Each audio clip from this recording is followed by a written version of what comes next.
of all, let's talk about the purpose of appointment scheduled leads because this is something that's very misunderstood in our industry.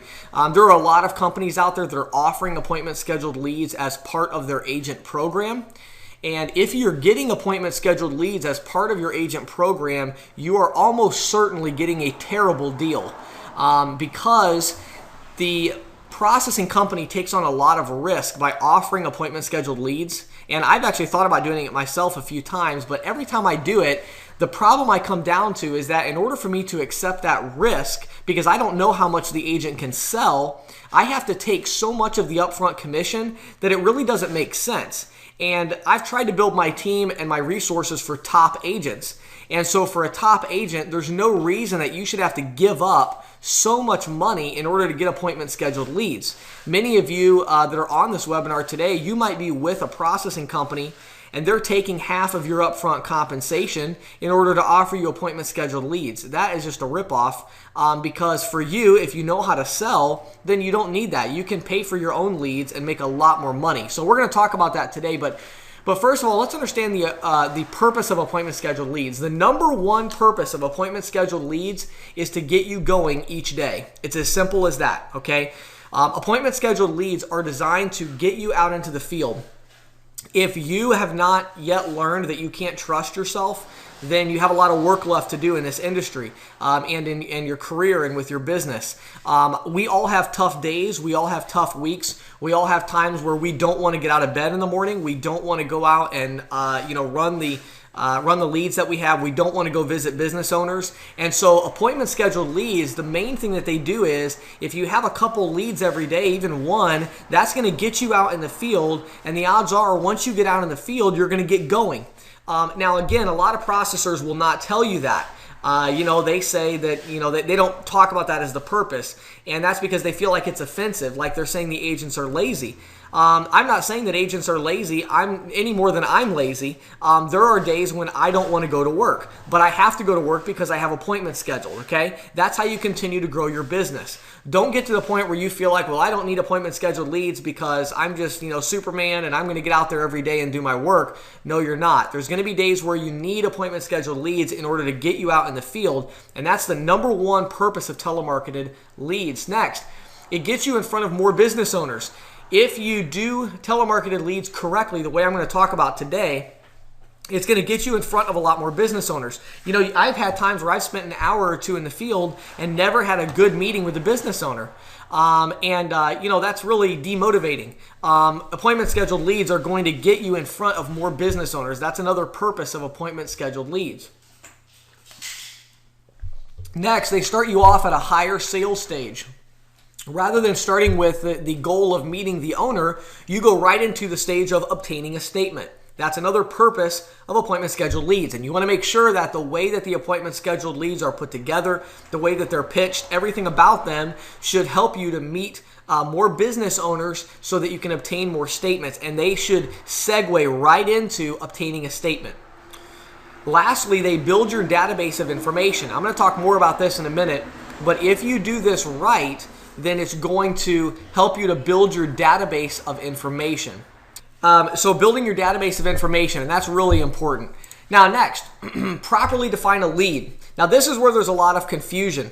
I apologize, we had some background noise there for a minute ago, but I think we got it fixed now. So properly define a lead, that's very, very important.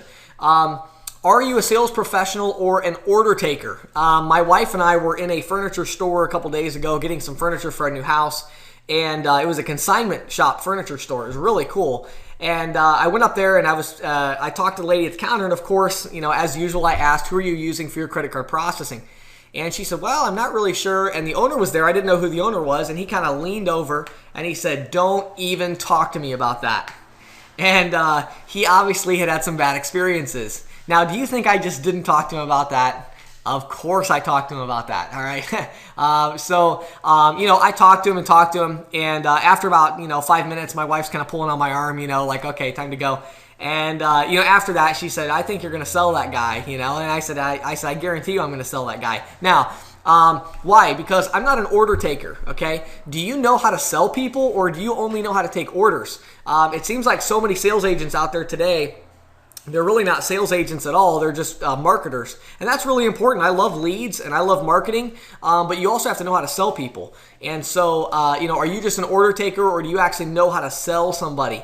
Being an order taker is very expensive because receiving orders costs a lot of money. So if all you are is an order taker and you can only sell people that say, hey, please send that guy out because I'm very interested, if that's the only kind of person you can sell, then it's going to be very expensive for you to succeed in business, because most people are not going to be like that. A sales professional needs a business name, an owner's name, and a good time to reach that person. When I started my sales career, my first sales job I had, we had a motto. Our motto was, all we need is a name and a number.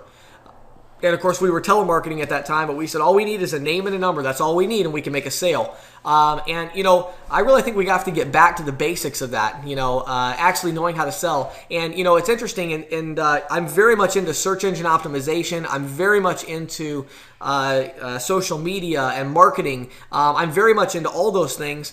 And that's great. And in this economy that we're in right now, the market the way it is, the big emphasis is on generating leads. And I agree that that's very important, but I haven't abandoned my sales career, okay? So it's very important that you understand that you have to be able to actually sell people. If you can't sell people, then telemarketed leads are not really going to be a great deal for you. It's not the same. Telemarketed leads is not the same as somebody contacting you from a postcard or from a mailer that you did, or from some other campaign online where they actually are, contacting you and reaching out to you. Telemarketed leads, we are reaching out to them. So you are going to have to still sell these people. So the reason I say all that is because I don't want you guys to get into this and then I get all the complaints of, well, these aren't really good leads. And, when I went in there, the person didn't even want to buy from me. It's like, okay, duh, they're leads. They're not, orders. Next, keep the route tight and saturate your market. If all you take is the solid leads, you'll drive all over the place. Let me explain how this works. If you get a telemarketer to call for you, and all you say, you tell them, now, the only thing I want is I want the business owners where, they're interested, you talk to the business owner, they're ready to meet me, and they're going to have a statement ready. And that's the only kind of lead I'm going to accept. If that's the only kind of lead you're going to accept, then you're going to spend a lot of money, and you're going to spend a lot of gas money driving all over creation, because it's going to take that telemarketer a lot of time to find those kind of leads. And it's really just a waste of money, because think about it. You're basically paying somebody by the hour to work for you, okay? So the real question is the only thing that you want to get for that money just that one lead that's really solid? Or do you also want to know about the 3 or 4 other business owners that the time they're going to be there, they seemed a little bit interested? Don't you want to have all of that information if you're going to pay for it? I certainly do. And, again, I would much rather, if I'm going to go out in the field, I'd much rather have 3 or 4 warm leads where I know the name of the owner, I know the best time to reach them, I know the name of one of the managers there, I know something about their business. I'd much rather go to those than just to walk in cold turkey to another business. If you fill in your route with warm leads, you will get much more out of your campaign. So these are just some basic philosophies about telemarketed leads that I think a lot of agents make a big mistake with.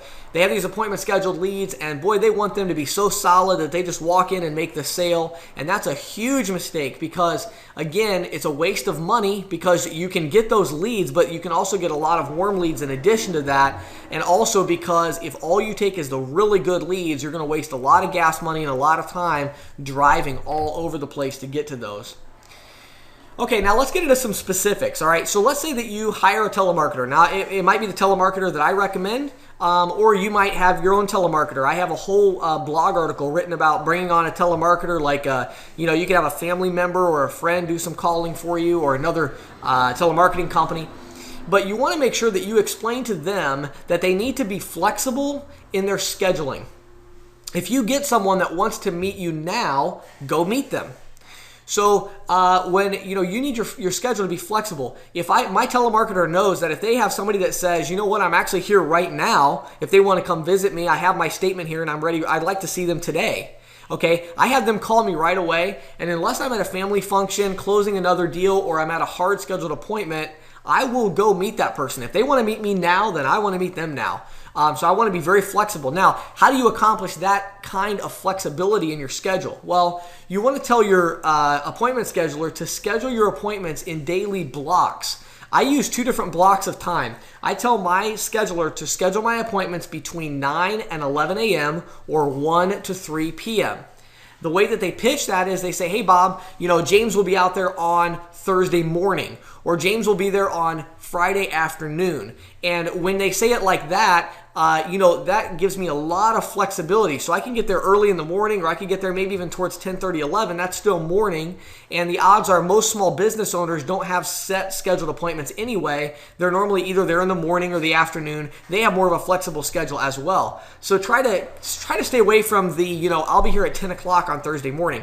Now, if you get somebody that says, yeah, I'd like to meet him at 10 o'clock on Thursday, obviously you would take that appointment and obviously you would show up right on time. But as a general rule, you want to leave your schedule a lot more flexible than that so that you can take advantage of some of the people that want to meet you right now. All right, a couple other tips, and then I'm going to get into this telemarketing program and take a bunch of questions if you guys have them. First of all, don't prejudge a lead. I've had many times where 3 solid, quote unquote, solid leads got me nothing, and then I walked in cold and made a sale. I remember one day in particular, I had 3 scheduled appointments that were actually hard scheduled appointments at a certain time, at a certain place, with a certain person. They were supposed to have their statement ready. One guy said he didn't even want to meet with me. Another guy forgot his statement, and the third person wasn't there. And I was really frustrated and discouraged, and then I just walked into a new store that I saw had opened up. She was interested. I sold her right on the spot, and walked out with a sale.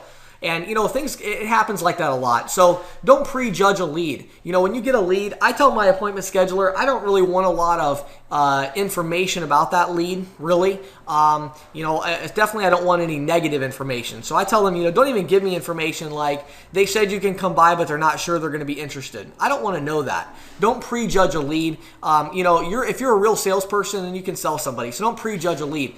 Some of my easiest sales have come from people where they said, well, I'll meet with them, but I'm not sure if I'm going to be interested. And then I got there, and me and the business owner just happened to click, and that sale was a real easy sale for me to get. The goal is to get the statement. So when you do judge a visit, judge it on that criteria. So in other words, when you leave an appointment, if you go to a scheduled appointment and you say, boy, I wonder if that was a good visit, the way to tell is, did you get to the next step? In this case, did you get the processing statement? That's the next step. So you're trying to get the processing statement. So make sure you're judging your results based on that. Did you get a processing statement? If you didn't, then that was not a good appointment. And if you did, then that was a good appointment. Next, get as much as you can out of each lead. If you're going to pay for a telemarketing company, make sure that you use that to build your database of information. Get email addresses, find out who their current processor is, get the business owner's name, make some notes on the account for future visits. You really want to try to build a good database of information from these scheduled appointments. You really need to work hard at that because otherwise, again, you want to get the biggest bang for your buck. So if you're going to pay all this money for telemarketers to schedule appointments, make sure you get a lot of information and make sure lives in the U.S. here, and websites and lead generation tools that are really good. Thanks everybody for being on the webinar today. Everybody have a wonderful day out there.